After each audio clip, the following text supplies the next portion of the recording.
오늘 하나님께서 우리에게 주시는 말씀은 출애굽기 21장 1절에서 11절 말씀입니다. 출애굽기 21장 1절에서 11절 말씀으로 제 성경으로는 구약 성경 113페이지 정도 있습니다. 제가 한 절 여러분이 한 절 마지막 11절을 함께 읽도록 하겠습니다. 네가 백성 앞에 세울 법규는 이러하니라.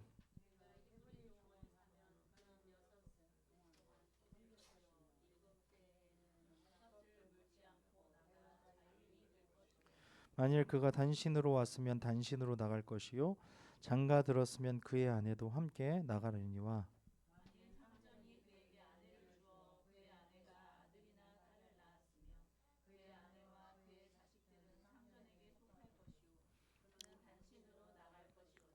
만일 종이 분명히 말하기를 내가 상전과 내 처자를 사랑하니 나가서 자유인이 되지 않겠노라 하면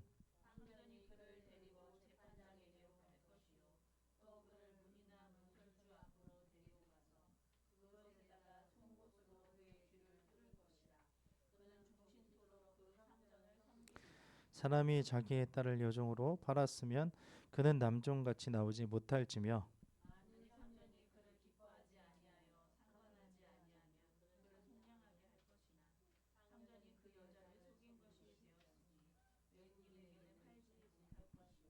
만일 그를 자기 아들에게 주기로 하였으면 그를 딸같이 대우할 것이요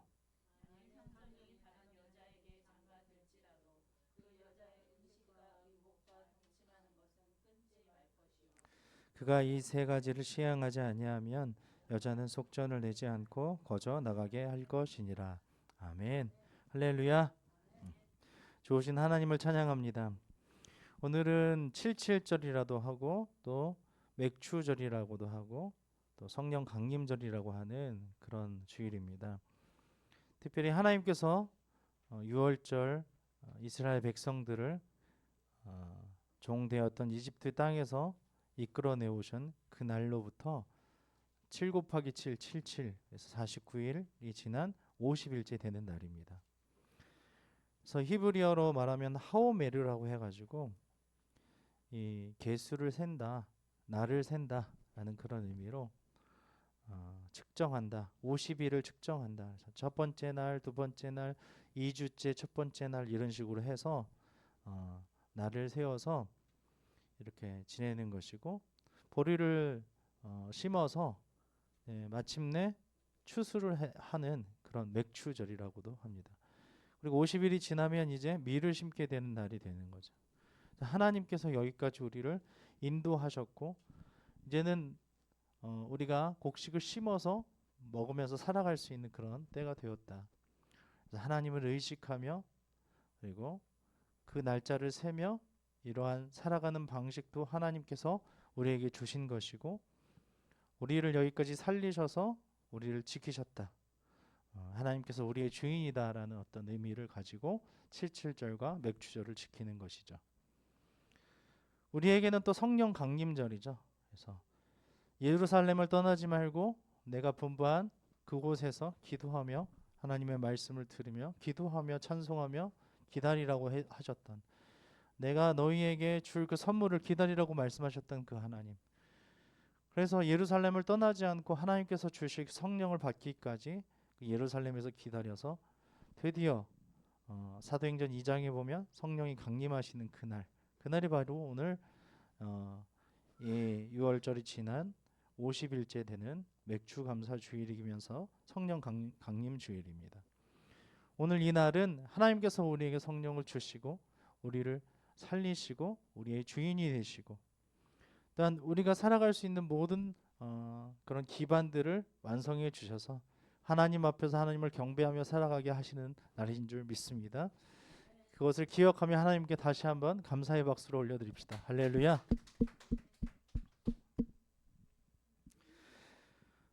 오늘 말씀을 보면 그 하나님의 요구가 나옵니다. 하나님의 요구, 법규, 규칙, 의도 이런 것들이 나오는데 왜 그런 것들이 나오는지를 우리가 알 수 있어야 합니다. 의도라는 것은 굉장히 중요합니다. 그것이 악하든지 선하든지 간에 그것이 의도기 때문에 그렇습니다. 저자의 의도 아니면 어떤 작품을 그리는 작가의 의도 아니면 어떤 의도가 있지 않습니까? 그런 것처럼 하나님의 의도는 분명하다는 것입니다. 오늘 우리에게 내가 백성 앞에서 세울 법규, 이 의도는 분명하다라고 얘기하시는데 이것이 무엇인지를 우리가 오늘 살펴보는 것이 중요합니다. 하나님께서는 하나님과 같은 인격적인 대우를 해주시기를 원하십니다. 할렐루야. 또 생명을 지키기를 원하십니다. 하나님이 아닌 다른 것들을 섬김으로 인하여서 자유를 빼앗기지 않기를 원하시는 것이 오늘 말씀을 보면 대략의 큰 줄기의 의도라는 것입니다. 그래서 어떤 것에 매이지 않고 종으로서 다시 들어가지 않고 이집트의 종되었던 그런 심정이나 마음이나 어떤 그런 육체적인 것에 돌아가지 않고 하나님을 섬기도록 하지만 체계를 가지고 그 모든 종되었던 그 어떤 시스템이 있지 않습니까? 포지션을 망치지 않고 그리고 하나님을 섬길 수 있도록 하는 것이 오늘 의도의 그 본심인데요. 오늘 본문을 보면서 그것을 한번 살펴보았으면 좋겠습니다. 오늘 본문으로 들어가 보시면 백성들이 지켜야 할 구체적인 법규를 오늘 본문은 설명하고 있습니다. 특히 주인이 종들에게 어떻게 행해야 할지를 가르치고 있는데요. 1절에서 6절은 남자 종에 대해서, 7절에서 11절은 주인의 첩으로 들어온 여자 종에 대한 것입니다. 그래서 주인과 종의 신분을 넘어 인격적으로 생명과 자유를 귀하게 여기는 것이 이 법의 성격인데 그 의도를 한번 같이 한번 살펴보기를 원합니다. 2절을 함께 읽겠습니다. 시작. 네가 히브리 종을 사면 그는 6해 동안 섬길 것이요 7째 해에는 몸값을 물지 않고 나가 자유인이 될 것이며. 아멘. 여기에서 보면 히브리 종이라는 사람들이 나옵니다. 참 아이러니하죠. 왜냐하면 종되었던 이집트 땅에서 나왔는데 왜 히브리 종이 존재하는 거죠? 이스라엘 사람들을 히브리인이라고 하는데요. 이스라엘 사람들이 왜 종이 있죠? 이렇게 질문할 수 있거든요. 왜 히브리 백성이 종인 이유가 있느냐? 첫 번째는 가나안에서 스스로를 자기 종족에게 파는 경우에 히브리 종이 될 수 있고요.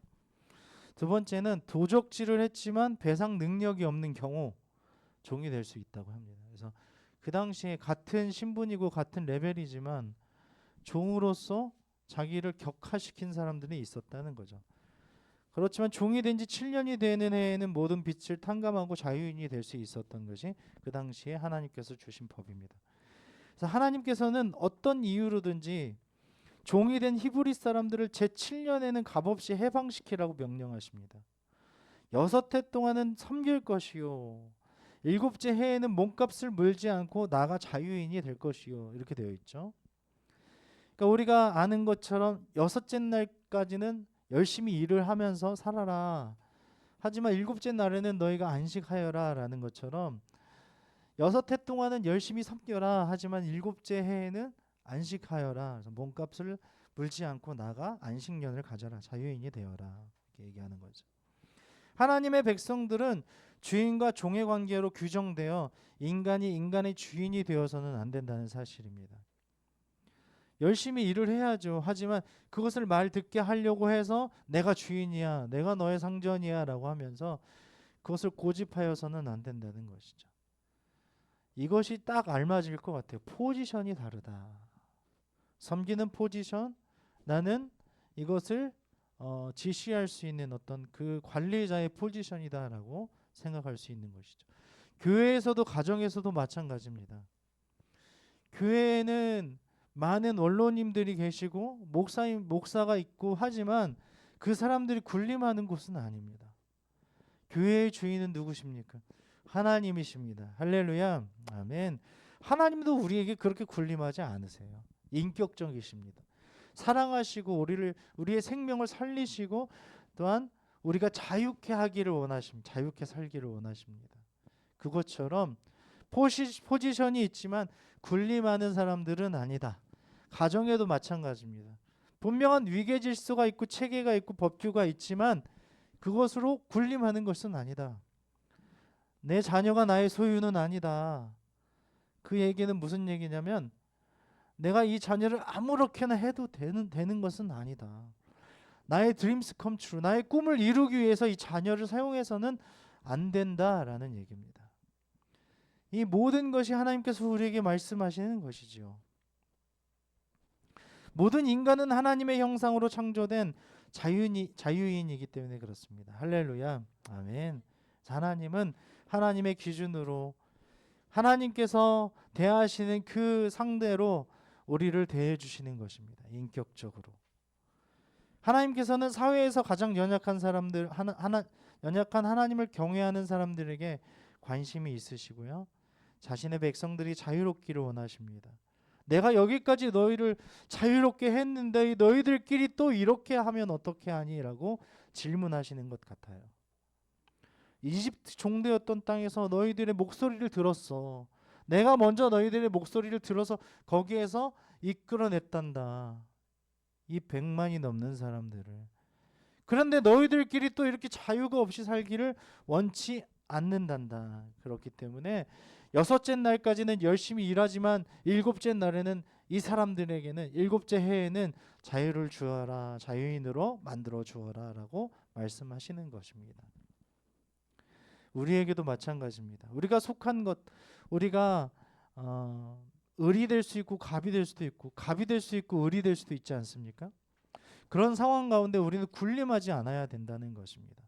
인격적으로 하나님의 시선으로 하나님의 의도로 체계는 있지만 그 사람들을 인격적으로 대해주는 것이 매우 중요하다는 것입니다. 그럴 때 하나님께서는 우리를 보시고 참 기뻐하시고 좋아하실 줄 믿습니다. 아멘. 3절에서 6절을 함께 읽겠습니다.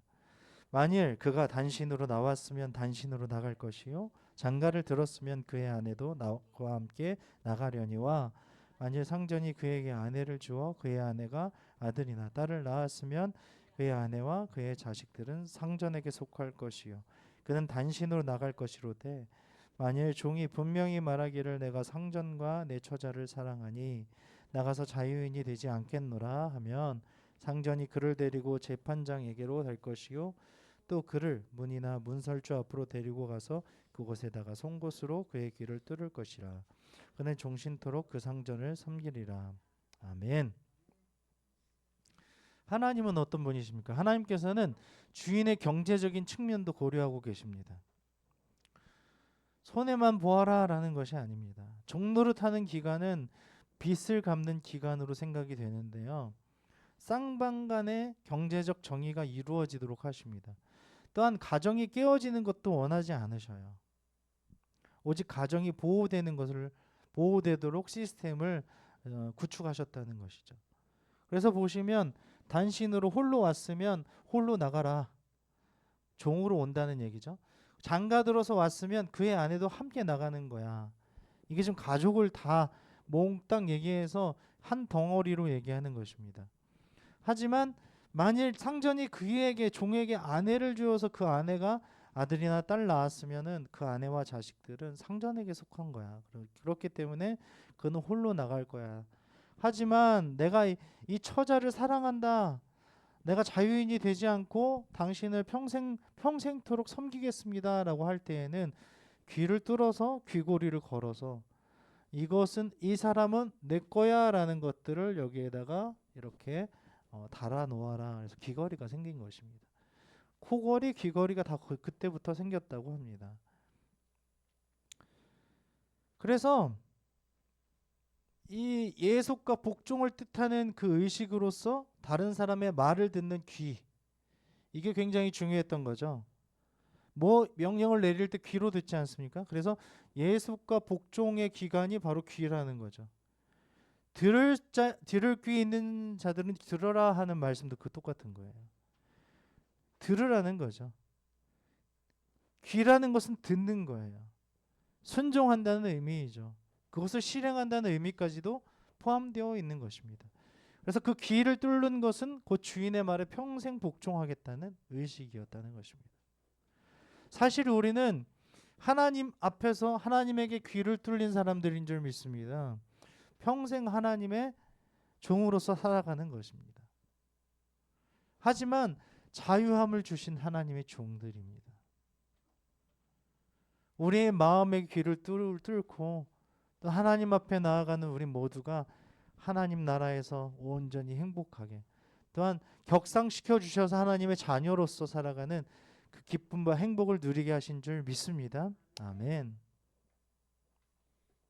7절에서 11절 함께 읽겠습니다. 사람이 자기의 딸을 여종으로 팔았으면 그는 남종같이 나가지 못할 것이며, 만일 상전이 그를 기뻐하지 아니하여 상관하지 아니하면 그를 속량하게 할 것이나, 상전이 그 여자를 속인 것이 되었으니 외국인에게는 팔지 못할 것이요, 만일 그를 자기 아들에게 주기로 하였으면 그를 딸같이 대우할 것이요, 만일 성전이 다른 여자에게 장가들지라도 그 여자의 음식과 의복과 동침하는 것은 끊지 말 것이요, 그가 이 세 가지를 시행하지 아니하면 여자는 속전을 내지 않고 거저 나가게 할 것이니라. 아멘. 좀 복잡한 것 같지만 아주 심플합니다. 여자 종에 대한 법규인데요. 종이 주인의 첩이나 며느리로 들어오는 경우이죠. 그래서 그 여종은 7년이 되어도 해방되지가 않아요. 이것은 남자 종과 달리 여자 종이 성적 대상으로만 취급될 위협을 막기 위한 것입니다. 그래서 다른 사람들에게도 이렇게 성적 대상으로 이렇게 전락하는 경우를 막는 것이죠. 예방하는 것입니다. 또한 그 여종을 함부로 내버려두지 못하게 하심으로써 여자 종의 권익을 보호하고 지키시는 것이죠. 어떻게까지 지키시는 거냐? 그러면 뭐 7절, 8절, 9절 이렇게 보면은 남종같이 나오게 못하게 하시고, 그리고 그를 기뻐하지 아니해서 상관하지 아니하면 그를 받아들이지 아니하면 그를 속량하게 할 것이나, 상전이 그 여자를 속인 것이 되었다. 그러니까 팔지도 못한다 이렇게 얘기죠. 외국인에게는 왜 팔지 않았을까요? 팔으면 안 되는 이유가 뭐냐면, 비록 종으로 팔렸다 할지라도 히브리인 동족 간에는 인격적인 대우를 받을 수 있었습니다. 또 합당한 경우에는 자유인이 될 수도 있었는데, 하지만 외국인에게 팔린다면 이런 인격적인 대우나 자유인의 가능성은 불가능했기 때문에 금지하는 것입니다. 그들의 법대로 처리하고 그들의 법대로 버릴 수 있었기 때문에, 성적 대상화 될 수 있었기 때문에 그들에게는 팔지 못하였다라고 얘기하는 거죠. 그리고 아들에게 주기로 했으면 딸같이 대우해줘라. 그리고 다른 여자에게 그 첩으로 들어왔을지라도, 주인이 다른 여자에게 장가들지라도 그 여자에게 음식, 의복, 동침하는 것은 부부로서의 관계는 끊지 않을 것이다. 이것 시행하지 않으면 어떠한 속전을 내지 않고, 이걸 고소하거나 어떤 이런 것을 내지 않고도 거저 나가게 할 것이다. 이렇게 얘기하는 것이죠. 이것은 하나님께서 보호하고 지키시고 예방하고, 이 종일지라도 하나님께서는 이렇게 사랑하신다는 것을 보여주시는 그런 예인 것입니다. 오늘 말씀을 보시면서 우리에게 주시는 교훈은 무엇입니까? 하나님께서는 6년이 지난 후에 값없이 종들을 자유롭게 해주라고 말씀하십니다. 주인 입장에서는 매우 손해를 본다고, 재산적 손해를 본다고, 경제적 손해를 본다고 느낄 수 있겠습니다. 하지만 하나님께서 요구하시는 것은 경제적인 어떤 희생 없이는 이룰 수 없다는 사실입니다.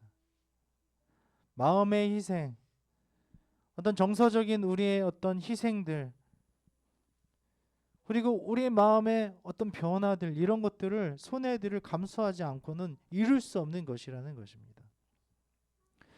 하나님께서는 명령하셨는데 눈앞에 어떤 손해를 보지 않으려고, 또 그 이익만 우리가 보려고 하면서 행하지 않은 것은 없습니까? 하나님은 분명히 체계를 세워두시지만 그것으로부터 또 자유하기를 원하시고 하나님의 말씀을 따르기를 원하셔요. 그냥 고지곳대로 고지식하게 그것을 따르는 것이 아니라 하나님의 본심과 의도를 파악하기를 원하신다는 것입니다. 하나님께서는 우리가 사람들과의 관계 속에서 사랑과 공의를 행할 것을 요구하고 계시는 것입니다. 인격적으로 살아가기를 원하십니다. 우리는 사람들의 주인이 되어서 하나님의 입장에 서서 주관자가 되어 내 말을 듣게 하려고 그 사람을 지배하려고 하지 말고, 우리의 것을 내어주고 하나님의 마음으로 또 하나님만 우리의 주인으로 섬기며 하나님의 공의와 그 사랑을 행하시는데 행하는데 우리의 모든 것들을 집중하고 살아야 할 줄로 믿습니다. 그럴 때 하나님께서는 우리에게 그러한 자유와 생명과 인격적인 것과 공의들을 행해 주실 줄 믿습니다.